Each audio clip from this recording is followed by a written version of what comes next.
The premium service class wolf I bought didn't like me. He only wagged his tail for my adopted sister. So I brought home a low-class stress relief wolf instead.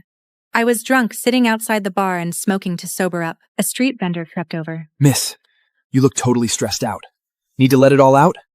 I've got a stress relief wolf. Good for unwinding. What?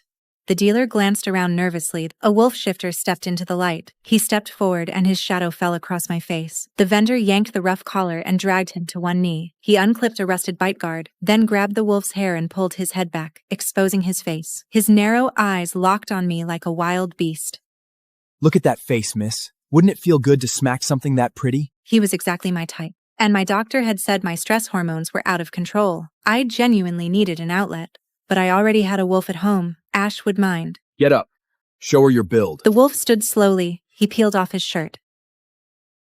I saw the bruises layered over bruises. High stamina, heals fast. 2,000 for 2 hours of release. You can do whatever you want. Just don't slit his throat and drain his blood, and he'll recover. Slit his throat? People's tastes had gotten that dark? Forget it. My wolf at home wouldn't let me touch him anyway. This one was cheap. Obedient sounded fine. How much to buy him outright?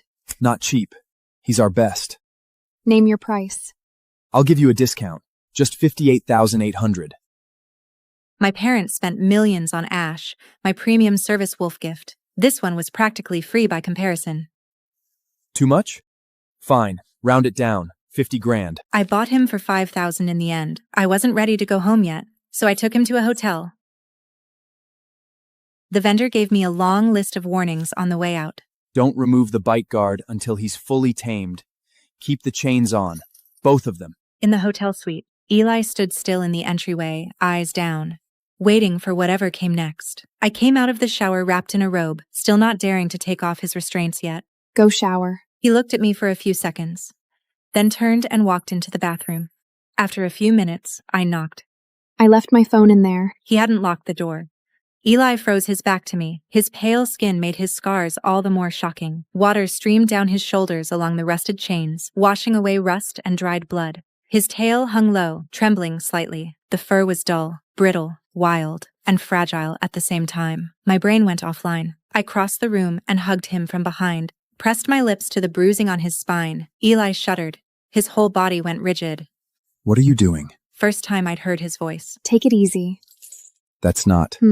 What is that? That's not how stress relief works. I've never done this before. Bear with me. I pushed him onto the bed. I kissed every bruise, one by one. He lay still and let me, his body tense the whole time. He didn't know how to respond. Then, at the crucial moment, he reached out and locked his hand around my waist. Are you sure? Yeah. I'm just a low-class wolf. My answer was to stop waiting. He let out a muffled sound and closed his eyes. Ash was my parents' apology, a premium, competition-grade service wolf, a compensation for the 18 years they lost me. I was 5 when I disappeared, 23 when they finally found me. When I came home, I found out my parents had already adopted a little girl, Emma. She'd been with them since she was a baby. She was 17 now. When I appeared, Emma fell apart. Get out! I'm their real daughter! Why are you here taking my parents? This is my home! Get out! She screamed and sobbed and threw everything she could reach at me. Don't cry. You'll always be our daughter. Zoe coming back doesn't change how much we love you. Emma's been spoiled. You're 6 years older. Just try to be patient with her. I should have been devastated, but I was 23. I survived those lonely years craving my parents. Now I was in the phase of desperately needing money. I let my eyes well up, looked down. I understand, Dad. Playing vulnerable worked. The monthly allowance they wired me kept going up. Morning. I had my cheek pressed against Eli's arm. My best friend Lily texted me. Where are you? Did you do your usual disappearing act and go home alone again? No, I bought a new stress relief wolf last night. Been busy. Zoe, what is wrong with you? I know you're upset that your wolf at home ignores you, but you can't just go buy a punching bag. You couldn't bring yourself to hit the expensive one, so you went out and bought a cheap one to beat up? I would report you if you weren't my best friend. I am appalled. I didn't hit him. Why would I hit a dog? Then how did you unwind? The way you're thinking, on bed. We both stopped typing. Then she sent me a long message explaining everything. Stress relief wolves were illegal. Traffickers stole young shifters or bought low-class ones cheap. Then they tortured and filtered them, keeping only those with strong bodies and fast healing. Some became living punching bags for paying clients. Others ended up in underground fight rings, death matches. Even after rescue, these wolves were considered feral and untamable. Official shelters offered them for free adoption. The ones no one took. Euthanized. I know where he lives, if you regret it. I startled, quickly darkened my screen and turned over. He runs with a crew. They probably won't give you the money back.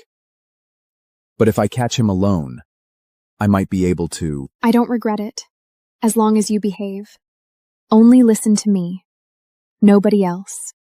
Okay. There were a few faint scars along the fur of his ears. I couldn't help it. I reached out to touch them. His ears snapped back instantly. He flinched away. This one wouldn't let me touch his ears either. Sorry. Force of habit. You can touch them now. If you still want to.